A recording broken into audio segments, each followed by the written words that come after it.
All right, in today's video, I want to talk about motivation and how we can build deep motivation. Because a lot of times I find that most people, when they try to motivate themselves, they go to the internet, they find celebrities and influencers they like. But what ends up happening is when they have to build deep, long-term motivation, it usually fails. So why is this happening? Well, I think it's because a lot of times when you want to stay motivated, you have to find something that's bigger than yourself or greater than yourself to keep you motivated in turn. So let's talk about some of the motivations you might have. You might have like a petty motivation. You know what petty motivations are.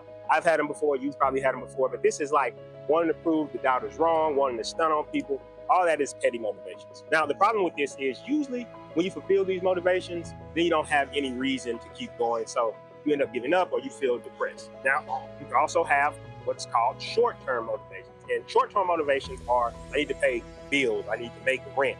These are short-term motivations, and they can be very motivating because you have to get them done.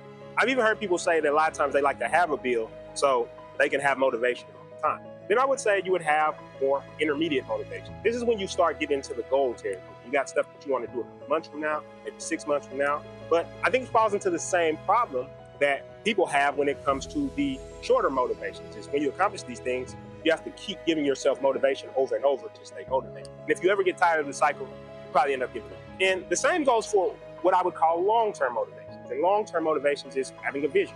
Maybe a vision for your business or what you want to accomplish. In books like Built to Last, they call this a BHAG, or a big, hairy, audacious goal. But to go a little bit further, I want to introduce you to what I would call deep motivation. So the French call this your raison d'etre, or your reason for being. It wasn't until I found a vision bigger than myself, a vision of wanting to help bring some type of value to this world at large, that I actually was continuously motivated. So even if I hit a milestone, I was still motivated. When somebody is trying to look out for their family, or look out for their children, they don't say, I can't get up, because they have a deeper motivation. And the same thing can be applied when it comes to business. You have to have some type of vision in life. One of the things I want to do is help create 1 million seven-figure businesses. So by having that deeper motivation, it keeps me motivated even in the down times and the up times, because I feel like I'm doing something deeper than just selling business services or talking to people about how to make money. Sure, those things are part of it, but the deep motivation, that raison d'etre, is what keeps me going.